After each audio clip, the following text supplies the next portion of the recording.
So hello guys, आज का हमारा टॉपिक है one of the most demanding topic और बहुत ज्यादा पसंदीदा टॉपिक यूपीएससी का, और जिससे बहुत ज्यादा, चाहे वो स्टेट पीसीएस हो चाहे वो सेंटर का पेपर हो, क्वेश्चंस वनडे एग्जाम से लेके हर में बिग बैंग थ्योरी पे सबसे ज्यादा पूछे जाते हैं। तो आज इस टॉपिक के बारे में पढ़ने जा रहे हैं।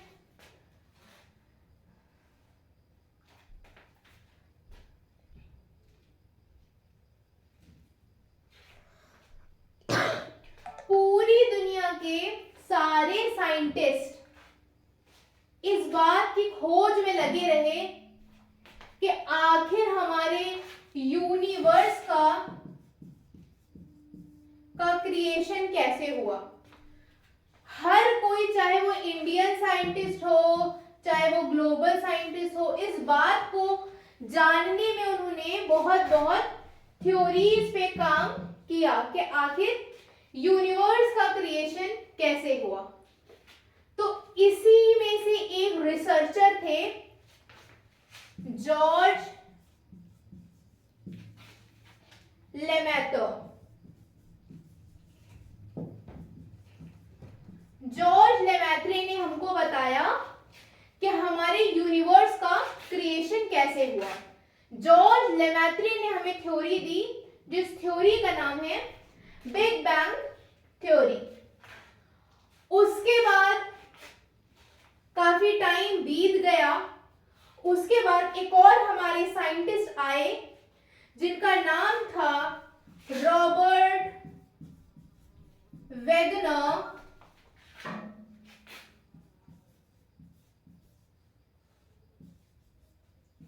जिन्होंने बिग बैंग थ्योरी का इंटरप्रिटेशन किया। तो बिग बैंग थ्योरी किसने दी? जॉर्ज लेमैत्रे ने। बिग बैंग थ्योरी का इंटरप्रिटेशन किसने किया? इंटरप्रिटेशन मतलब बताई गई थ्योरी को दोबारा से एक्सप्लेन किसने किया? रॉबर्ट वेगनर ने। बिग बैंग थ्योरी का किसने दिया? बिग बैंग थ्योरी को किसने दिया बताइए बच्चों? बिग बैंग थ्योरी को देने वाले थे George Lemaitre. Big bang theory जो जॉर्ज लेमैत्रे ने दी, इसको दोबारा से इंटरप्रिटेशन किसने इस पर दिया? रॉबर्ट वेगनर ने दिया। तो यहां तक बात सबको क्लियर है। अब हम लोग देखते हैं आखिर ये थ्योरी है क्या। ये तो हमने देखा, जॉर्ज लेमैत्रे ने बताया बिग बैंग थ्योरी और उसको रॉबर्ट वेगनर ने इंटरप्रेट करा दोबारा से। अब हम ये जानेंगे आखिर ये जो थ्योरी है फेमस बिग बैंग, ये आखिर है क्या। जैसे कि हम इसमें देख सकते हैं वर्ड बिग बैंग, दिखने में लग रहा है बहुत धमाकेदार वर्ड। बिग बैंग बड़ा धमाका, बिग बैंग बड़ा धमाका। सो आज से करीबन 13 billion year ago, 13 billion year ago universe में कुछ भी नहीं था। आज से करीबन 13 बिलियन ईयर अगो हमारे यूनिवर्स में कुछ भी नहीं था, सिर्फ एक प्लेन था, सिर्फ एक प्लेन था, स्पेस मौजूद था। आज से 13 बिलियन ईयर अगो सिर्फ स्पेस था, बहुत वाइड एरिया में फैला हुआ और कुछ भी नहीं था। तो जॉर्ज लेमैत्रे कहते हैं कि आज से 13 बिलियन ईयर अगो कुछ भी नहीं था, सिर्फ एक सिंगल पॉइंट था। क्या था? सिंगल पॉइंट, या हम इसको कह सकते हैं प्राइमोर्डियल एटम। आज से 13 बिलियन ईयर अगो सिर्फ एक सिंगल पॉइंट था जिसको हम लोग प्राइमोर्डियल एटम कह सकते हैं। कि सिर्फ स्पेस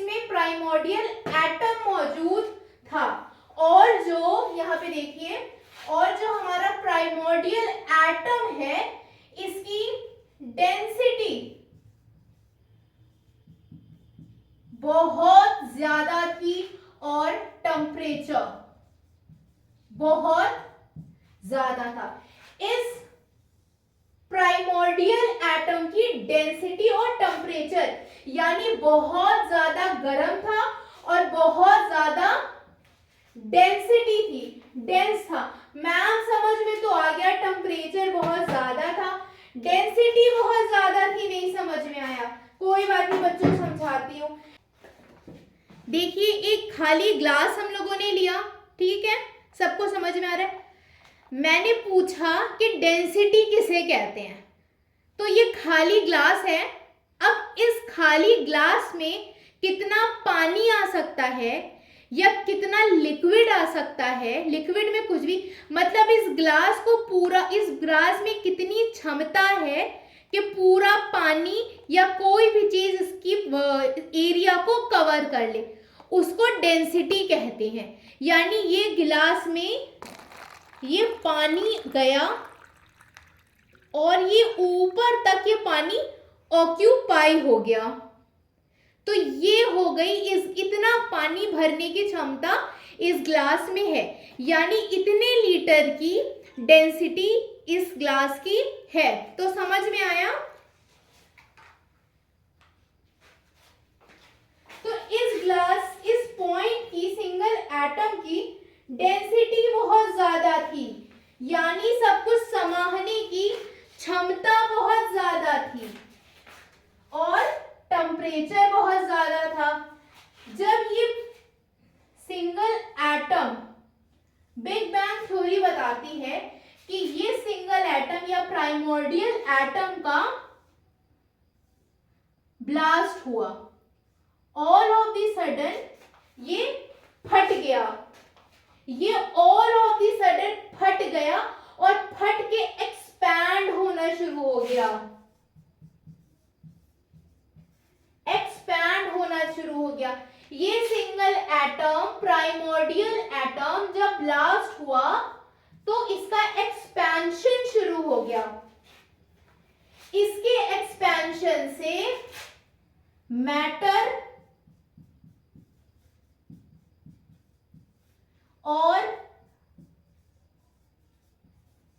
एनर्जी बाहर आई। ये प्राइमोर्डियल एटम,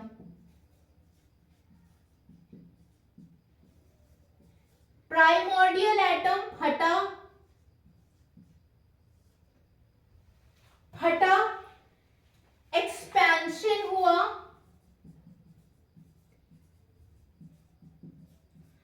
एक्सपेंशन से मैटर और एनर्जी बाहर आई। तो इस प्राइमोर्डियल एलिमेंट के एक्सपेंशन से, मैं आपको अच्छे से समझाती हूँ, इसको पहले मैं रख कर लूं,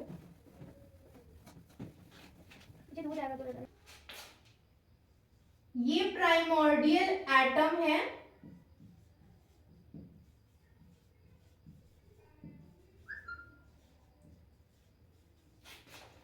इस प्राइमोर्डियल एटम का विस्फोट हुआ, ब्लास्ट हुआ, बिग बैंग हुआ। क्या हुआ? बिग बैंग हुआ। अब जैसे ही ये प्राइमोर्डियल एटम फटा तो क्या शुरू हो गया? इस सिंगल एटम का एक्सपेंशन शुरू हो गया। इस प्राइमोर्डियल एटम के फटने से इस प्राइमोर्डियल एटम का एक्सपेंशन शुरू हो गया। एक्सपेंशन हुआ तो इसमें से क्या निकला? पहला मैटर, पहला निकला मैटर, दूसरा क्या निकला? Energy. First is matter, second is energy. अब ये मैटर में से, प्राइमोर्डियल एलिमेंट का एक्सपेंशन से जो मैटर निकला, मैटर में कौन कौन से एलिमेंट्स निकले? कौन कौन से एलिमेंट्स निकले? हाइड्रोजन, हीलियम, तीसरा कौन सा था? लिथियम। तो प्राइमोर्डियल बिग बैंग थ्योरी के मेजर एलिमेंट्स कौन से थे विस्फोट या एक्सपेंशन के बाद के? हाइड्रोजन, हीलियम और लिथियम। यहां तक की बात सबको क्लियर है? यहां तक कोई डाउट है तो पूछ लीजिए।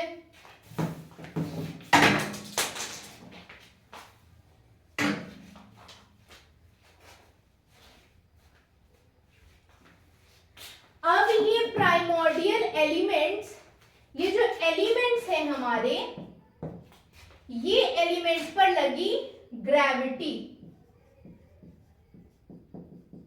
ये एलिमेंट्स पर क्या लगी? इस एलिमेंट पर ग्रेविटी लगी। अब किसी भी चीज पे ग्रेविटी लगेगी तो वो उस चीज को नीचे की तरफ पुश करेगा। तो ये एलिमेंट्स जब नीचे की तरफ जाएंगे तो एयर के कांटेक्ट में आके क्या होंगे? कूल होंगे, ठंडे होंगे। और जब वो ठंडे होंगे तो कंडेंसेशन होगा। कंडेंसेशन होगा तो अब हाइड्रोजन, हीलियम और लिथियम का जब कंडेंसेशन हुआ तो क्या बना? स्टार्स। स्टार्स का फॉर्मेशन हुआ और हमारी गैलेक्सी का फॉर्मेशन हुआ। ये थी हमारी बिग बैंग थ्योरी जो हमें बताती है कि स्टार्स और गैलेक्सी का फॉर्मेशन हुआ और हमारा यूनिवर्स अभी भी एक्सपैंडिंग फेज में है। यानी ये जो हमारे प्राइमोर्डियल एलिमेंट से गैलेक्सी और स्टार्स निकले, ये अभी भी एक्सपैंड हो रहे हैं। क्योंकि ये जो गैलेक्सी है ये कोई एक गैलेक्सी की बात नहीं कर रहा है। हमारे यूनिवर्स में अराउंड 100 से 200 गैलेक्सीज मौजूद हैं। 100 से 200 गैलेक्सीज। उन गैलेक्सीज में जिसमें हम रहते हैं वो तो सिर्फ एक है, एज लाइक आकाश गंगा। हमारी गैलेक्सी का नाम आकाश गंगा, जिसको मिल्की वे गैलेक्सी भी कहते हैं। और हमारी गैलेक्सी बैरन स्पाइरल शेप की है।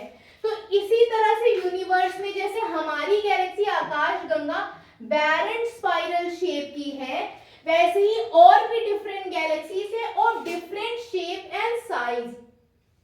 अलग अलग साइज और अलग अलग शेप की और भी गैलेक्सी हैं। कुछ इर्रेगुलर शेप की है,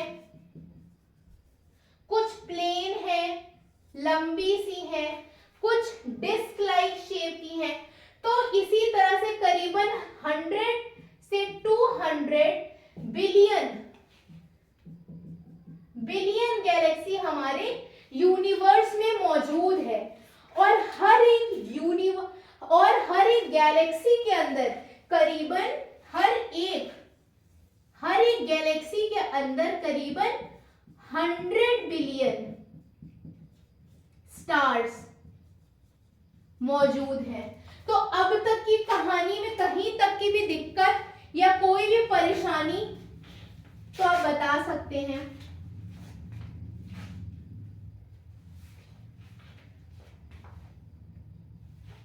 मैं आपको इसको पूरा फिर से रिवाइज करा देती हूँ।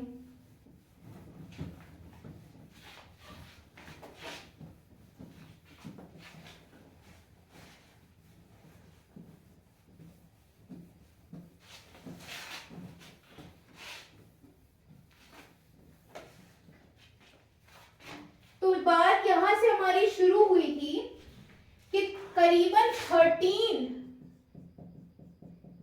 बिलियन ईयर अगो कुछ भी नहीं था, प्लेन स्पेस था। सिर्फ और सिर्फ स्पेस मौजूद था, सिर्फ और सिर्फ स्पेस मौजूद था। और उस स्पेस में एक सिंगल पॉइंट या प्राइमोर्डियल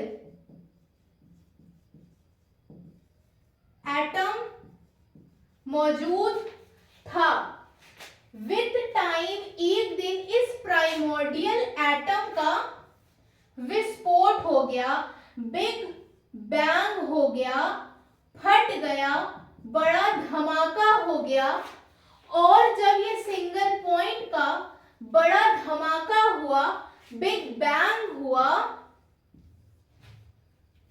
तो इससे हमारे मैटर और एनर्जी का क्रिएशन हुआ। मैटर में भी कौन से एलिमेंट मैटर में कौन से एलिमेंट का क्रिएशन हुआ, फॉर्मेशन हुआ? Hydrogen, helium, lithium. Hydrogen, helium और लिथियम का फॉर्मेशन हुआ। इसके अंदर से प्राइमोर्डियल एटम जिसकी डेंसिटी बहुत ज्यादा थी, टेम्परेचर बहुत ज्यादा था, इसके बिग बैंग से हाइड्रोजन, हीलियम, लिथियम का फॉर्मेशन हुआ। हाइड्रोजन, हीलियम, लिथियम पर लगी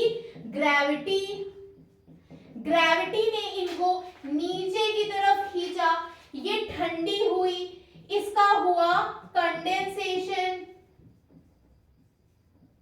इनका कंडेंसेशन हुआ। कंडेंसेशन होने के बाद स्टार्स और गैलेक्सी का फॉर्मेशन हुआ। गैलेक्सीज का फॉर्मेशन हुआ, स्टार्स और गैलेक्सीज का फॉर्मेशन हुआ। बात यहां पे भी नहीं खत्म हुई। गैलेक्सी हमारे यूनिवर्स में करीबन 100 से 200 बिलियन, 100 से 200 बिलियन गैलेक्सीज मौजूद हैं। मैं आगे पीपीटी में इसकी स्लाइड डाल दूंगी, आप लोग देख लीजिएगा। Different galaxies of different shape and size. कुछ बहुत ज्यादा इरेगुलर शेप की गैलेक्सी है, कुछ प्लेन है, कुछ लंबी है। ये सारी गैलेक्सी हूवर टेलीस्कोप के जरिए देखी गई थी। किस टेलीस्कोप के जरिए देखी गई थी? हूवर टेलीस्कोप के जरिए देखी गई थी। हूवर एक साइंटिस्ट का नाम है जिसके बेसिस पे इसके बारे में हमें पता चला। और हर एक गैलेक्सी के अंदर each galaxy contain around 100 billion star.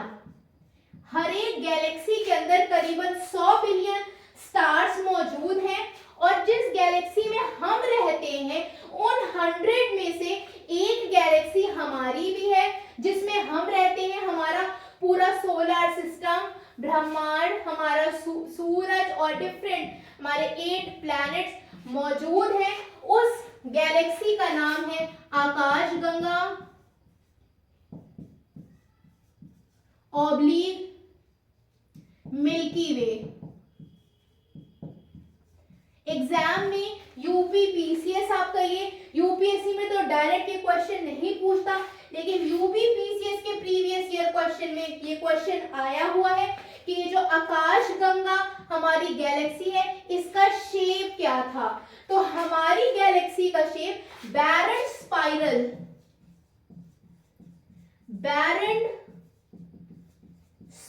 Shape था।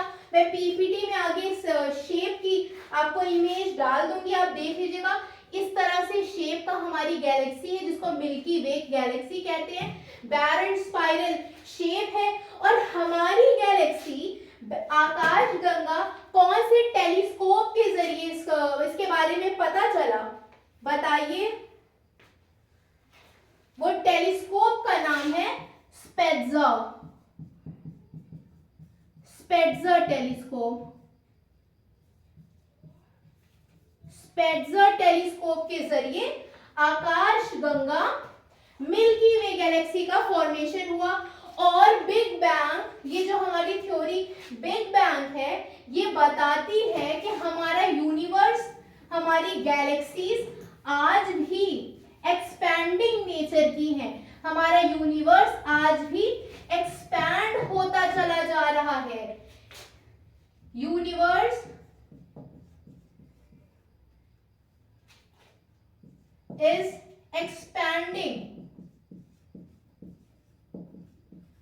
हमारा यूनिवर्स आज भी एक्सपैंड करता चला जा रहा है। और कैसे एक्सपैंड, किस स्पीड से एक्सपैंड कर रहा है, यानी ये एक गैलेक्सी है, ये दूसरी गैलेक्सी है, ठीक है, ये गैलेक्सी और ये गैलेक्सी के बीच का ये हमारा, आप इसको 3x मान लीजिए, डिस्टेंस 3x है, दो गैलेक्सी के बीच का डिफरेंस 3x है, तो 3x डिस्टेंस इन दोनों के बीच का है, तो यही 3x डिस्टेंस की स्पीड से ये और आगे जा रही है, यानी दो गैलेक्सी का जो डिस्टेंस है वही डिस्टेंस जो है इज इक्वल टू स्पीड है, उसी डिस्टेंस से ये गैलेक्सी 3x स्पीड से फर्दर ये और आगे जाएगी। तो हमारा universe is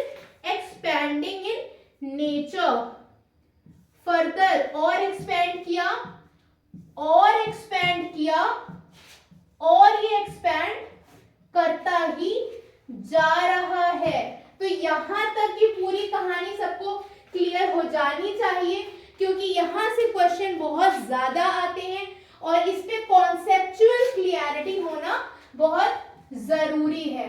this is the big bang theory. Next slide में हम लोग देखेंगे formation of star, formation of star, stars का फॉर्मेशन हम लोग देखेंगे नेक्स्ट स्लाइड में, जो कि घटना चक्र के